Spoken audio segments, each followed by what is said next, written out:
3 inmates are set to be executed under a controversial new lethal injection protocol between May 20th and May 22nd. Who are they, and what led to this moment?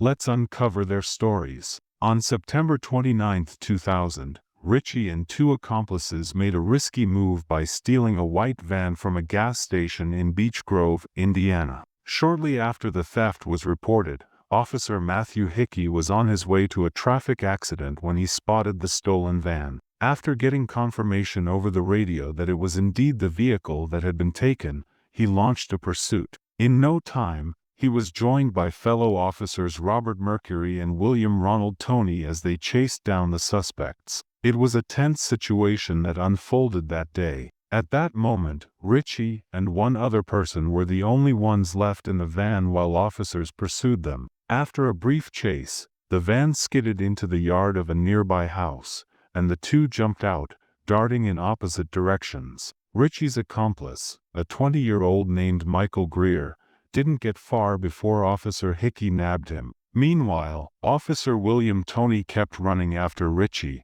determined not to let him get away. Ritchie pulled out a handgun and tragically shot Officer Toney 4 times. One of those shots hit Officer Toney in the upper chest, leading to the heartbreaking death of 31-year-old Officer William Toney. He had only been in the police force for 2 years, having joined in 1998, and left behind a grieving wife and 2 young daughters. Following a massive search that involved over 100 officers, SWAT, and sheriff's deputies, the following day, Ritchie was apprehended at the home of his friend, Michael Moody, who was also involved in the theft of the van. This arrest came as a direct result of his role in the fatal shooting of Officer Toney. He tried for post-conviction relief, citing bipolar disorder and cognitive issues from his rough childhood and drug use. That was denied on April 15, 2025. As of now, Ritchie is at Indiana State Prison, facing execution on May 20, 2025. Indiana's second execution after a 15-year pause, following Joseph Corcoran's in December 2024.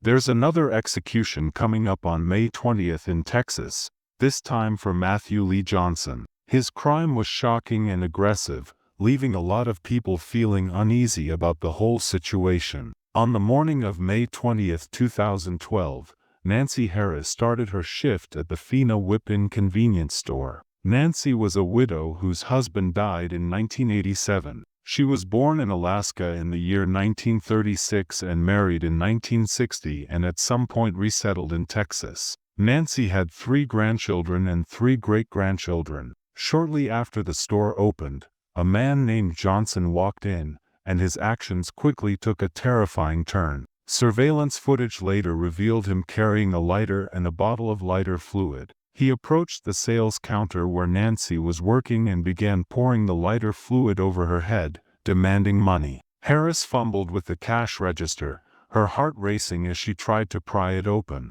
Just behind her, Johnson was lurking, waiting for the perfect moment to strike. When the register finally swung open, he wasted no time, grabbing handfuls of cash. But greed took over. He snatched Harris's ring, a couple of cigarette lighters, and some packs of cigarettes too. Then, in a horrifying twist, he lit a lighter, and suddenly, Harris was engulfed in flames. Her instincts kicked in, and she bolted from behind the counter, sprinting to the sink to douse the fire. Johnson, on the other hand, strolled out of the store, nonchalantly snagging a piece of candy as if nothing had happened. Harris fought to put out the fire that had caught on her shirt, screaming in pain. Desperately, she leaned over the sink, battling the flames that just wouldn't quit. Finally, after what felt like a lifetime of terror, she burst out of the store, calling for help. A nearby witness, who had caught sight of the madness,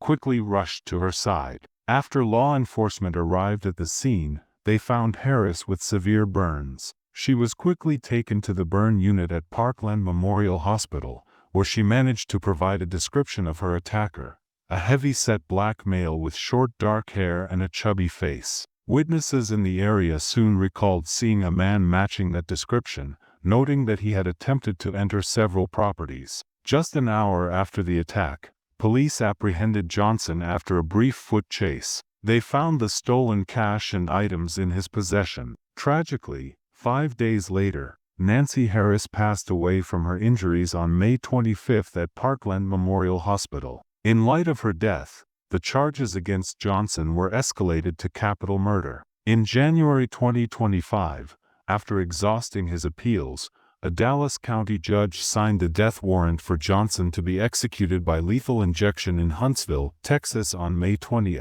exactly 13 years after the attack on Nancy Harris. Oscar Franklin Smith, born on March 25, 1950, is a man whose life took a tragic turn that led him to Tennessee's death row. His story is one that many still remember, especially in Nashville, where the brutal crime he was convicted of sent shockwaves through the community. Another horrible case took place on October 1, 1989.